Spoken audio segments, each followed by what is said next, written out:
বিকট একটা আওয়াজ হবে। ইসরাফিল যখন সিংহায় ফুৎকার দিবে, গোটা বিশ্বটারে মেসাকার করে দিবে কে? আবার বিশ্বনবী শোনাতে লাগলেন, ইদা জুলজিলাতিল আরদু জিলজালাহা ওয়া আখরাজাতিল আরদু আসকালাহা। বিশ্বনবী বললেন, সেদিন পৃথিবীটা কেঁপে উঠবে, মহা ভূমিকম্প হবে।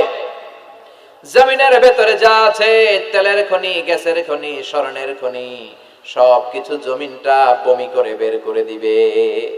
আবার বিষ্ণু বলতে লাগলেন, ইদা রুজ্জাতিল আরদু রাজ্জাও ওয়া বুসাতিল জিবালু বাসসা।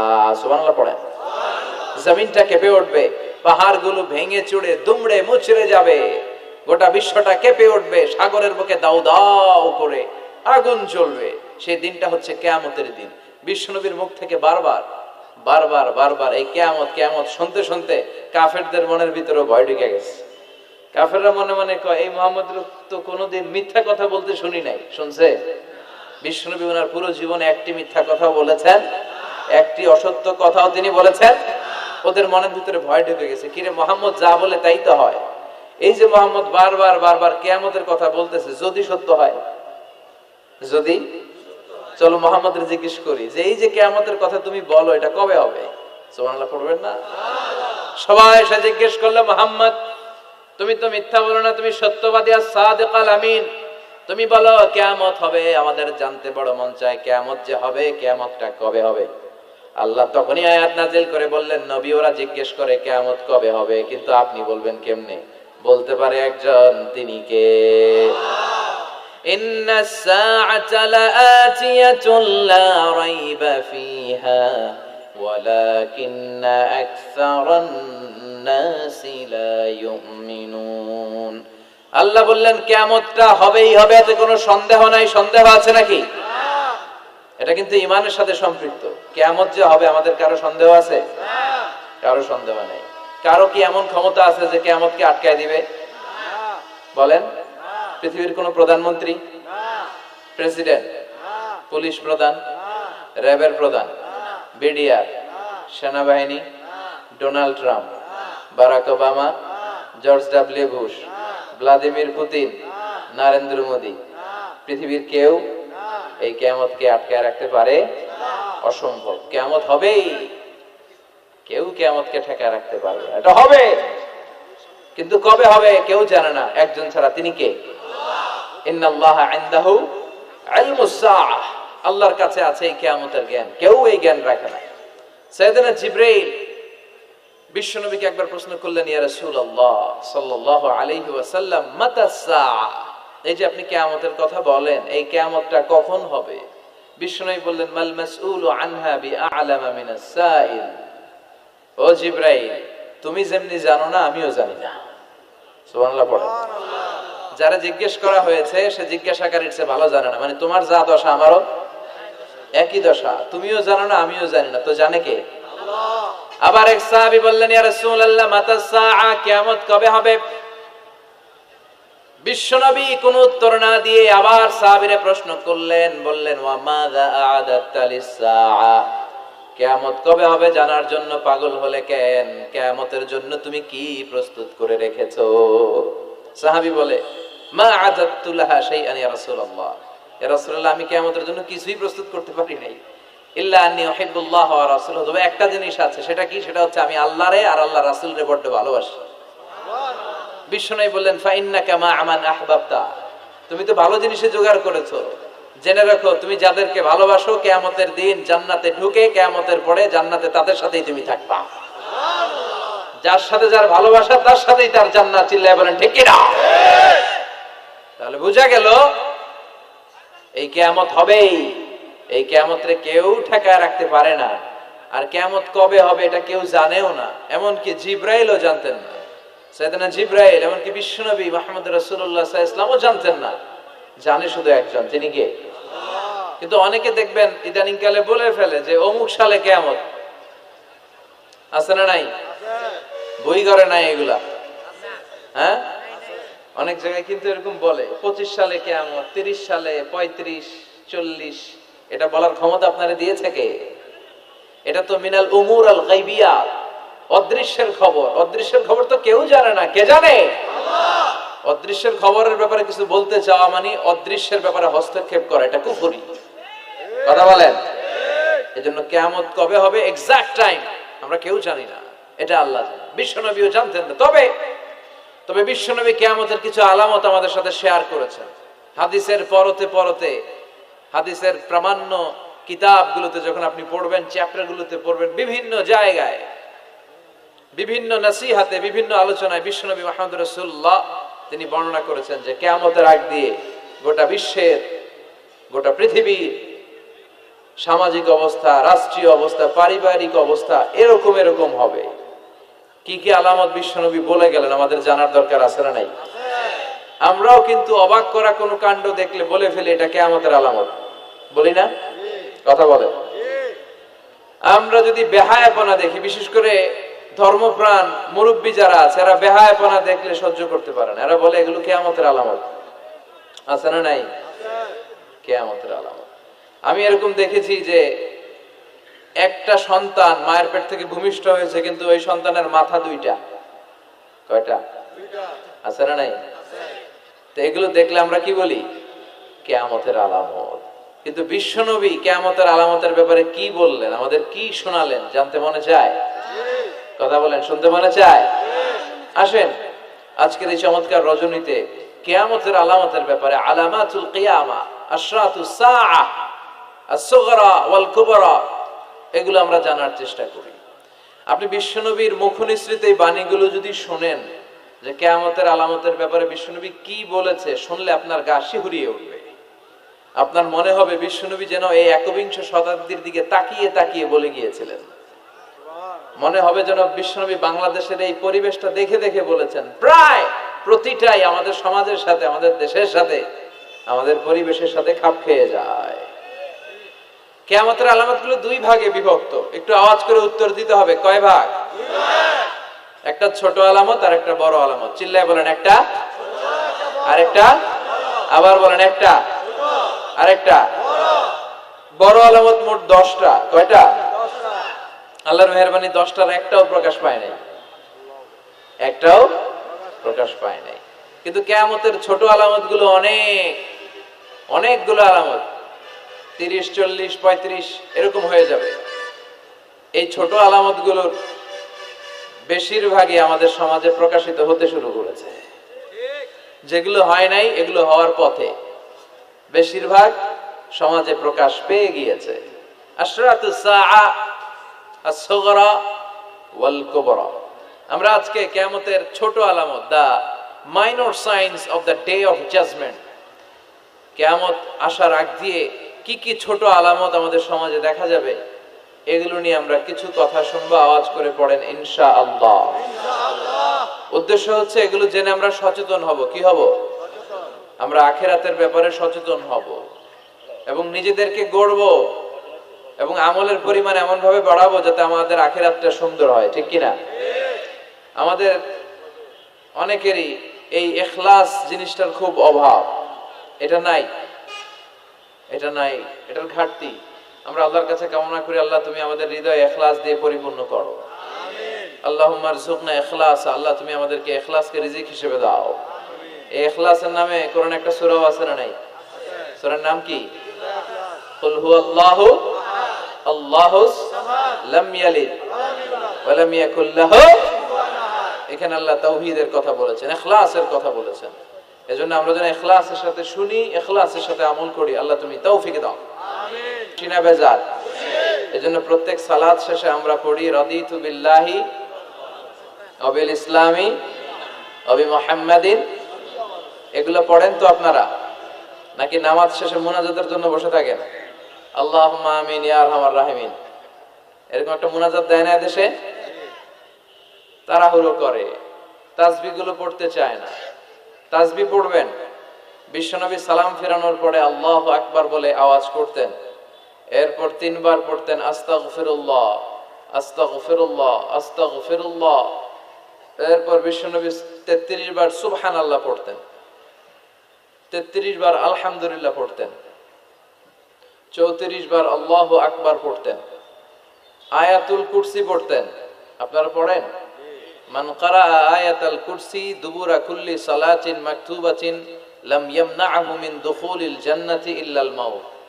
প্রত্যেক ফরজ সালাতের পরে কেউ যদি আয়াতুল কুরসি পড়ে তাহলে তার জান্নাতে ঢোকার ক্ষেত্রে আর কোনো কিছুই বাধা থাকে না, একটা জিনিস ছাড়া, সেটা হচ্ছে তার মরণ। সে মরে না, তাই জান্নাতে যায় না, মরলেই জান্নাতি।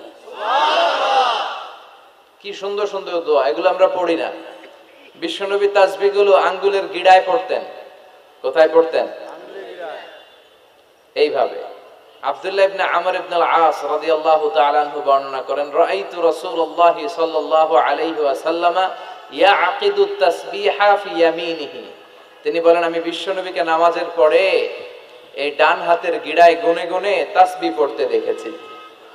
ডান হাতটা উপরের দিকে করেন। ডান হাত আছে না সবার? হাত কয়টা আমাদের? একটা ডান হাত, একটা বাম হাত। এই পৃথিবীতে মানুষগুলো দুই পন্থী, একটা ডানপন্থী আর একটা, আমরা কোন পন্থী? চিল্লায় বলেন, আমরা কোন পন্থী? এই ডান হাতের এই গিটগুলার মধ্যে পড়বেন। তাসবিহ দিয়ে পড়া জায়েজ, কিন্তু এইটা পড়া সুন্নাহ। এইভাবে সুবহানাল্লাহ করে পড়া সুন্নাহ। আলহামদুলিল্লাহ পড়েন। আলহামদুলিল্লাহ। এরপরে বিশ্বনবী বলতেন, আহাব্বুল কালাম ইলাল্লাহি আরবাআ, আল্লাহর কাছে সবচেয়ে প্রিয় কথা চারটি, সুবহানাল্লাহ, আলহামদুলিল্লাহ, লা ইলাহা ইল্লাল্লাহ, আল্লাহু আকবার। সুবহানাল্লাহ পড়েন। সুবহানাল্লাহ। এই তাসবিহগুলো লোকজন পড়তে চায় না। আর সবচেয়ে শ্রেষ্ঠ জিকির হচ্ছে আফদালু যিকরি লা ইলাহা ইল্লাল্লাহ। সব সময় এই জিকিরটা দিয়ে বিশ্বনবী জিহ্বাটারে ভিজিয়ে রাখতে বলেছেন। লা ইয়াজালু লিসানুকা রাতাবান মিন যিকরিল্লাহ, সব সময় তোমার জিহ্বাটা যেন আল্লাহর জিকির দিয়ে ভিজে থাকে। সব সময় আল্লাহর নাম জিহ্বায় রাখলে লাভ না লস? কত অবসর সময় আমরা কাটাই, তাই না?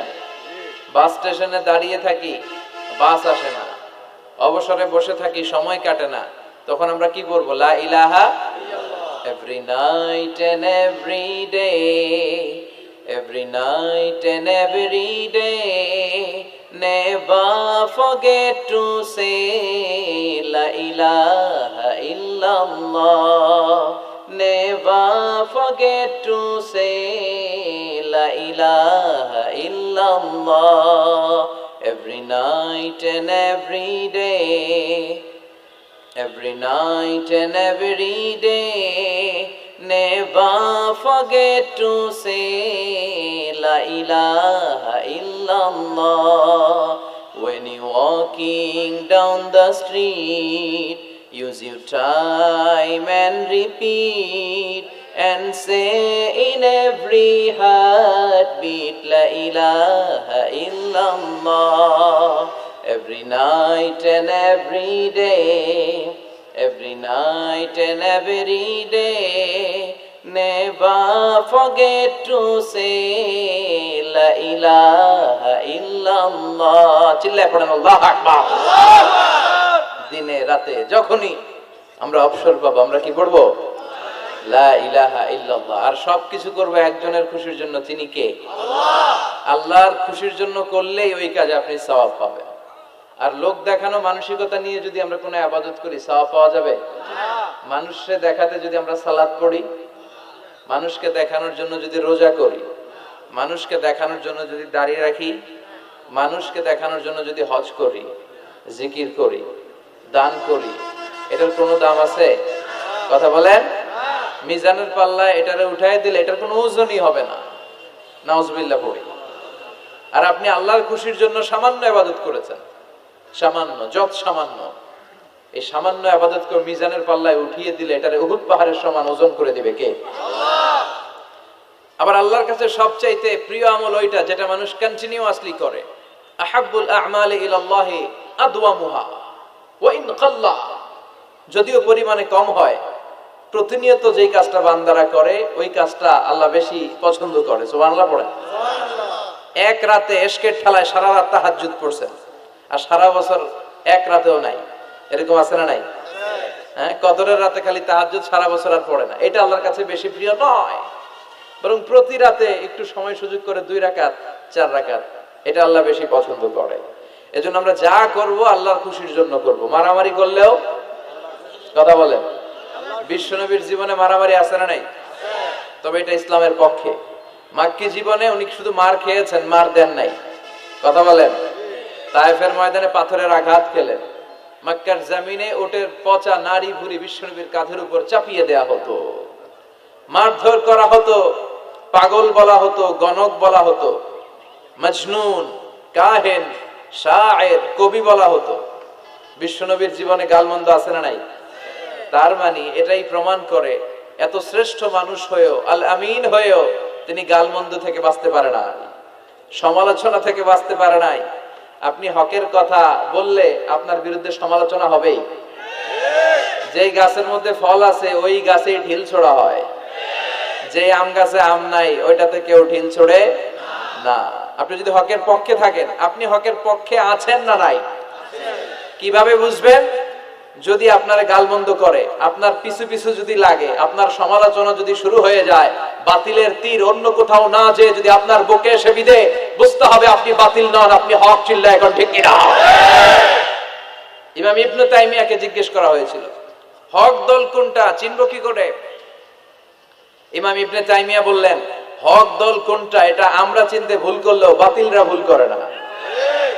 বাতিলরা যেই দলের দিকে তীর ছোড়ে, সমালোচনার তীরবান ছুড়ে, জুলুম, নির্যাতন, অত্যাচার, জেল জরিমানা দিয়ে তাদের জীবনটাকে জাহান্নাম করে দেয়, তারাই হকের উপর দণ্ডায়মান আছে, এটা তোমরা ভেবে নিবা।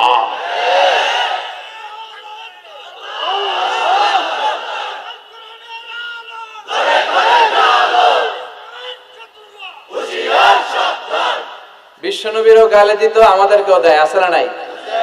বিশ্বনবীরে গালি দিত কবি বলে, আমগরে গালি দেয় কাঠমোল্লা বলে।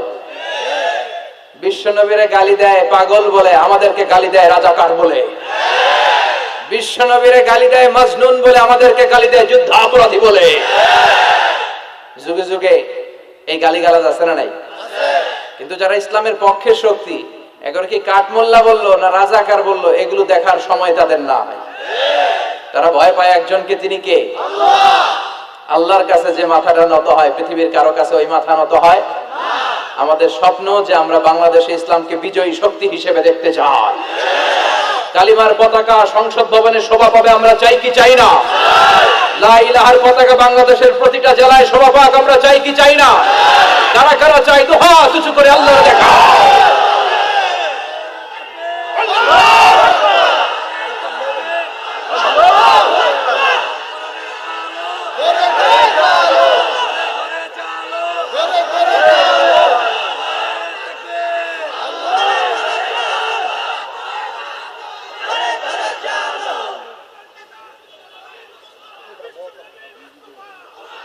ইসলামের জন্য আল্লাহ আমাদের এই ভালোবাসা, আমাদের এই আবেগ, আমাদের এই উচ্ছ্বাস, আমাদের এই স্বপ্নকে তুমি কবুল করো। আমরা যেন শাহাদাতের মৃত্যু আমাদের নসিব হয়, আল্লাহ তুমি কবুল করো। মরতে আমাদের হবেই। আজীবন বেঁচে থাকবেন কারা কারা? হাত তুলেন। হ্যাঁ, আসি আসি। ফেরাউন বাঁচতে পারে নাই, নমরুদ বাঁচতে পারে নাই, আবু জাহেল বাঁচতে পারে নাই। এখনো যারা জুলুম করে এরাও বেঁচে থাকতে পারবে না, অসম্ভব। জুলুম যারা করে তাদের পক্ষে আল্লাহর কোনো সাহায্য নাই। আর যারা মজলুম, যাদের রক্ত জমিনে লাগে, ওদেরকে আকাশ থেকে সাহায্য পাঠায় কে? আল্লাহ। এজন্য মজলুমদের ভরসার একটা জায়গা হচ্ছে আমার রব। চিল্লায় বলেন ঠিক কিনা? এজন্য আমরা আল্লাহর কাছে কামনা করি, আল্লাহ মৃত্যু যখন হবেই তুমি শাহাদাতের মৃত্যু দিও। বিশ্বনবী সব সময় দোয়া করতেন, আল্লাহ তুমি শাহাদাতের মৃত্যু দাও। সাইয়েদনা ওমর ফারুক দোয়া করতেন, আল্লাহুম্মা রযুকনা শাহাদাতান ফি সাবিলিক ওয়াল মাউতা ফি বালাদি রাসূলিক। হে আল্লাহ, তুমি আমাকে শাহাদাতের মৃত্যু দাও, আর বিশ্বনবীর এই মদিনার বুকে আমার শেষ নিঃশ্বাস ত্যাগ করার সুযোগ করে দাও। ওনার দোয়াটা কবুল করে নিল কে? আল্লাহ। উনি নামাজে সালাতে ইমামতি করা অবস্থায় আবু লুলু আল মাজুসি নামক এক অগ্নি উপাসকের ছুরিকাঘাতে নিহত হয়েছে। শাহাদাতের মৃত্যু। সুবহানাল্লাহ পড়ে। আমাকে শহীদ করে সেই মিছিলে শামিল করে নিও, যে মিছিলের নেতা মীর হামজা কোবায়েবে খাব্বাব আল্লাহর কাছে ছিল অতি প্রিয়, শামিল করে নিও। আমাকে শহীদ করে সেই মিছিলে শামিল করে নিও। পড়ি আমিন। বিশ্বনবী বললেন, শাহাদাতের তামান্না যার হৃদয়ে নাই সে মুমিন হতে পারে না, সে মুনাফিক। মুমিনের সব সময় শাহাদাতের তামান্না থাকবে। আপনি যদি সব সময় শাহাদাতের দোয়া করেন, তামান্না করেন, তাহলে আপনি ডায়রিয়া আক্রান্ত হয়ে বিছানায় শুয়ে শুয়ে মারা গেলেও শহীদদের কাতারে আপনার নাম তুলে দিবে কে?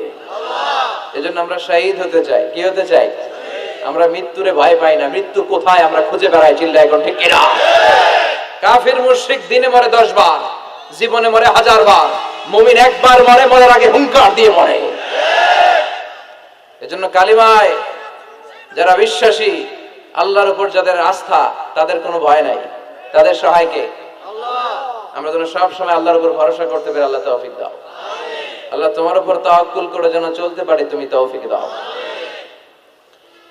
ভুইঘর, কাজীপাড়া যুব সমাজ ও এলাকাবাসীর উদ্যোগে 3 দিন ব্যাপী চতুর্থ বার্ষিক তাফসিরুল কোরআনের প্রোগ্রাম। নারায়ণগঞ্জে বোধহয় আমি এই প্রথম এসেছি, এর আগে আসি নাই। আমার বাসা কিন্তু পাশেই, ড্যামরাতে। আমি বাসা থেকে এসেছি। এই বছরের প্রথম মাহফিলটা বাসা থেকে এসে করলাম। এছাড়া এক জেলা থেকে আরেক জেলায়, এখান থেকে ওখানে ভবঘুরে জীবন আমাদের। এই কোরআনের কথা নিয়ে ছুটতে হয় আমাদের, এক জায়গা থেকে আরেক জায়গায় ছুটে বেড়াতে হয়, এবং যতদিন বেঁচে থাকবো ছুটবো ইনশাআল্লাহ।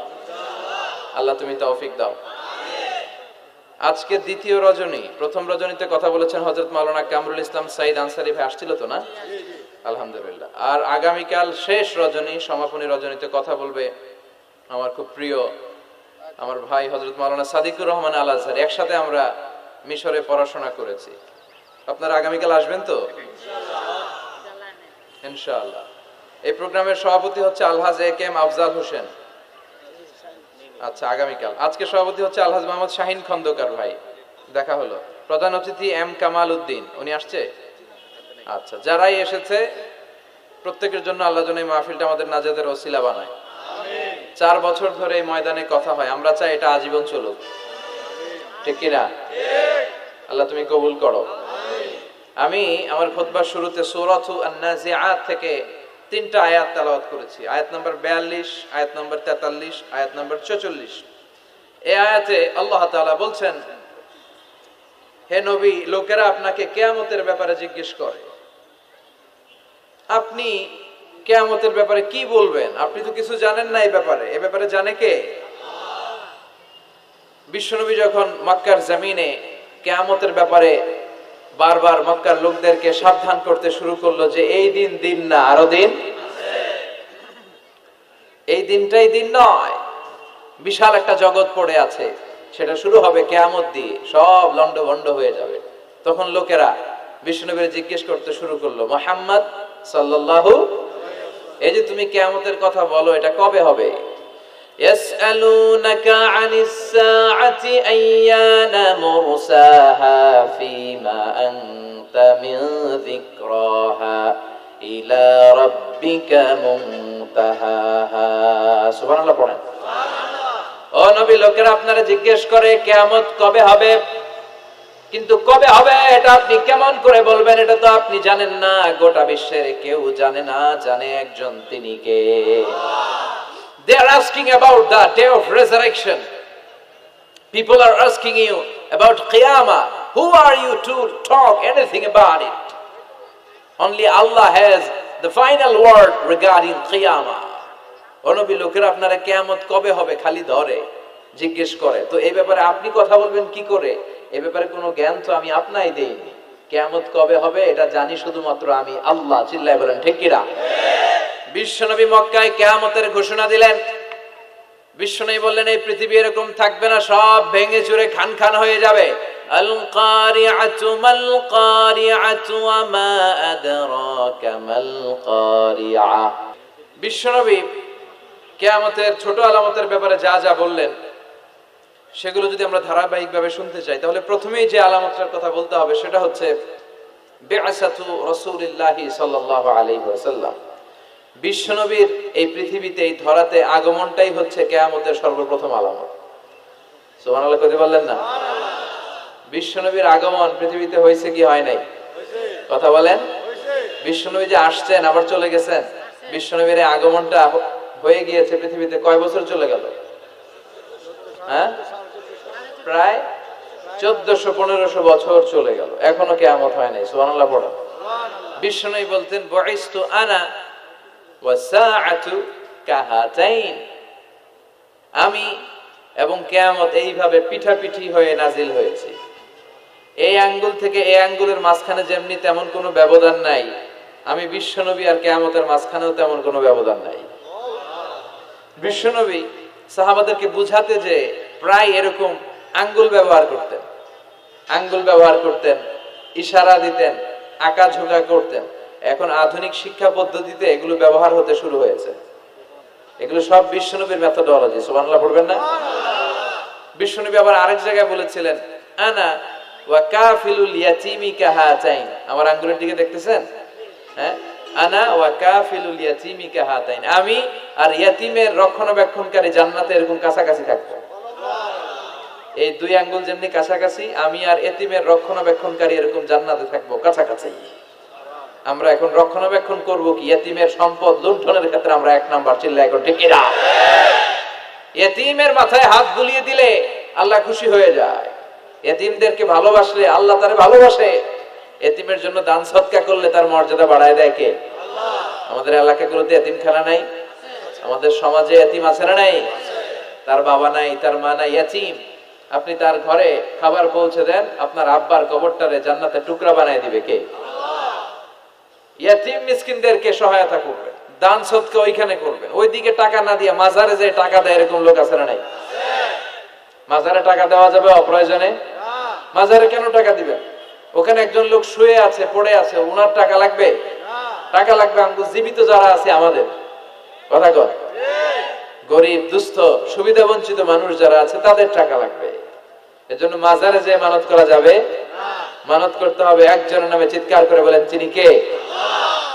অনেকে দেখবেন মাজারে যে মোমবাতি দিয়ে আসে, আগরবাতি দিয়ে আসে, হ্যাঁ, কাপড় দিয়ে আসে, ছাগল দিয়ে আসে, মুরগি দিয়ে আসে, গরু দিয়ে আসে, আছে না নাই? আলহামদুলিল্লাহ নারায়ণগঞ্জে এগুলো নাই। হ্যাঁ, হ্যাঁ আছে। আল্লাহ তুমি বুঝার তৌফিক দাও। দেখবেন মাজারে আবার মশারিও দিয়ে রাখে, আছে না নাই?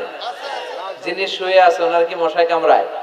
তো উনি যদি মশার কামড় থেকে নিজের বাঁচাইতে না পারে, উনি আমগরে বাঁচাবে কি? কথা বলেন। আবার দেখবেন অনেক ড্রাইভার অনেক মাজারের পাশ দিয়ে যখন যায় সে গাড়ি স্লো করে ফেলে। ড্রাইভারকে জিজ্ঞেস করেন যে তুমি স্লো করলা কেন? সে বলে এখানে বাবার মাজার, বাবা অনেক গরম, গাড়ি উল্টায় দিবার পারে। কি করতে পারে? আচ্ছা, গাড়ি উল্টালে কি হয়? দুর্ঘটনা হয়, মানুষ মারা যায়। যারা মানুষ মারে এরা কি বাবা নাকি ডাকাত? তো এ কেমন আল্লাহর ওলি? সে মানুষ মেরে ফেলে।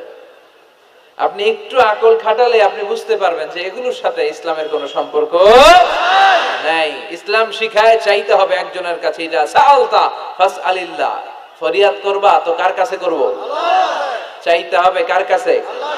ছেলে চান কে দিবে? মেয়ে চান কে দিবে? ছেলে মেয়ে দুইটা চান কে দিবে? ব্যবসায় সফল হতে চান কে দিবে? জান্নাতি হতে চান কে দিবে? আল্লাহ ছাড়া কেউ কিছু দিতে পারে?